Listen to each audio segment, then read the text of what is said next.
grande alegria saber que a minha pesquisa de doutorado não vai estar lá congelada numa estante, mas vai estar dialogando no âmbito desse projeto tão valioso, né? E que a gente vai poder esclarecer redes, né? Falar de redes.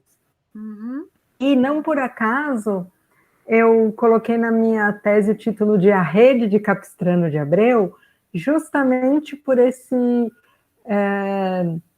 rede ser, né, essa palavra de vários sentidos, e pelo capistrano cearense que era, sempre teve o hábito de dormir em rede e de trabalhar também em rede, né, na rede tecida, né? Uhum. E contava em várias cartas das redes, que estava trabalhando na rede, ou pedia redes a conterrâneos que iam ao Ceará, né?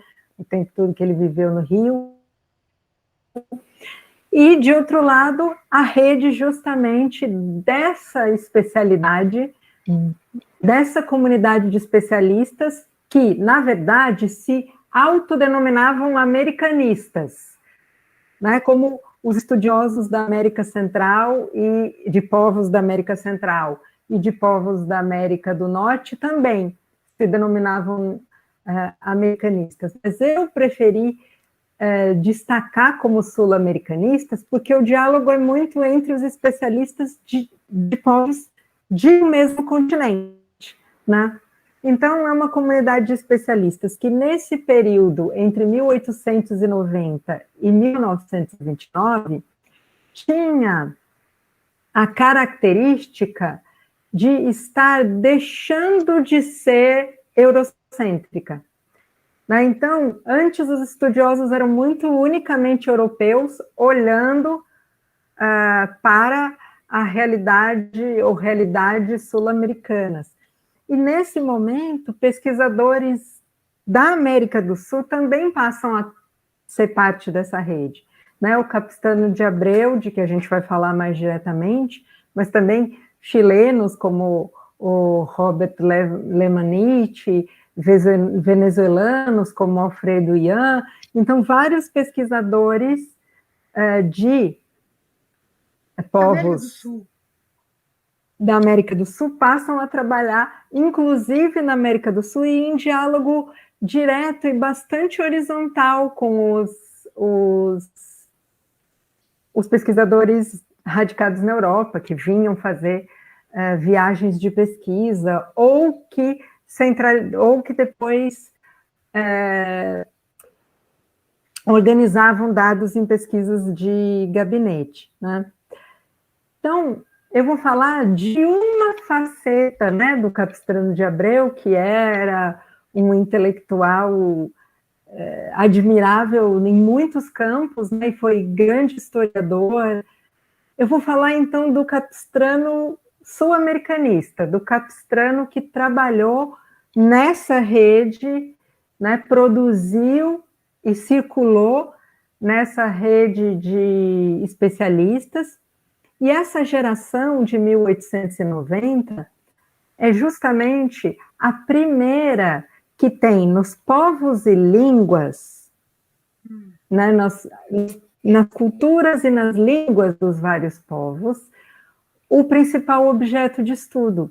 Porque os pesquisadores anteriores eram pesquisadores de ciências naturais, por assim dizer, que nas suas viagens de pesquisa também recolhiam informações sobre povos e línguas.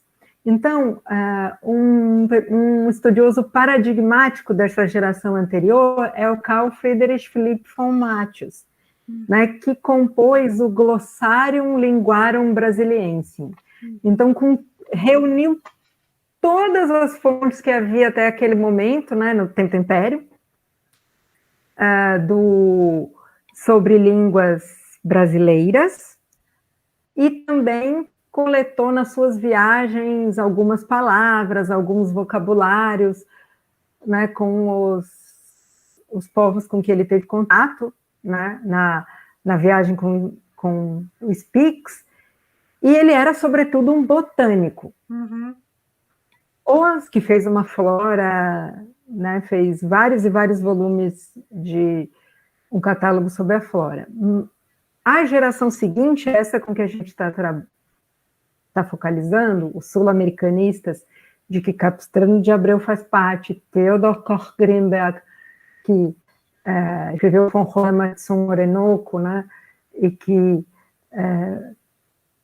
é a fonte do herói Macunaíma, né, os mitos sobre os Talipang e Arecuna, que são o segundo volume da obra do Koch-Grünberg. Então, eles têm como principal objetivo trabalhar com línguas e culturas, né, registrar línguas e culturas.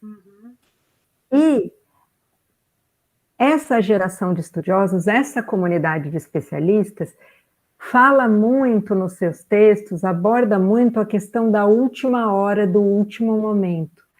Eles se viam na urgência de fazer registros, porque eles estavam assistindo a um processo de genocídio, de etnocídio muito intenso. Né? Eles estavam acreditando ali naquele início de século XX que eles podiam estar vendo os últimos representantes de muitos povos. Né? Capistrano de Abreu acreditava que o registro da cultura dos Kaxinawá e da cultura dos Bacairi que ele pretendia fazer, podia vir a ser o registro de povos que deixassem de existir por conta de genocídio e etnocídio. Né? É um momento, então, especialmente na região tradicional dos Kaxinawá, que é o Alto Juruá, ela passou em muito pouco tempo de uma região que era completamente à parte do jogo do capitalismo internacional para ser fornecedora da indústria de ponta daquele momento, né, que é a indústria automobilística. Então, a produção de borracha era intensa, e com a produção de borracha, ou a necessidade de produção de borracha, as terras dos Kaxinawá e outros povos da região foram invadidas, eles foram escravizados, foram, né, afugentados. Então, era uma realidade realmente muito ameaçadora. E os sul-americanistas se viam assim como com a premência de fazer esses registros. Né? Falam muito de última hora, último momento. E outro ponto que era importante para eles, né, para pesquisadores como Carl von der Steinen e Theodor Koch-Grünberg, era que, ao contrário dos outros pesquisadores, dos pesquisadores anteriores, que tinham passagens rápidas por cada região e anotavam como que palavras isoladas, esses pesquisadores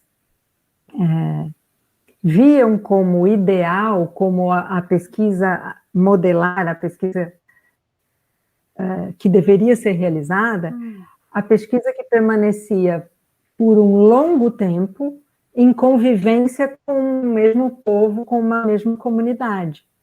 Inclusive, esses pesquisadores iniciam o processo da chamada observação participante. Então, é muito conhecido aí na história das ciências humanas que Malinowski e outros pesquisadores que trabalharam na Polinésia, em outras regiões, teriam sido os iniciadores da observação participante. Mas os sul-americanistas trabalhavam da mesma forma, né, no mesmo período.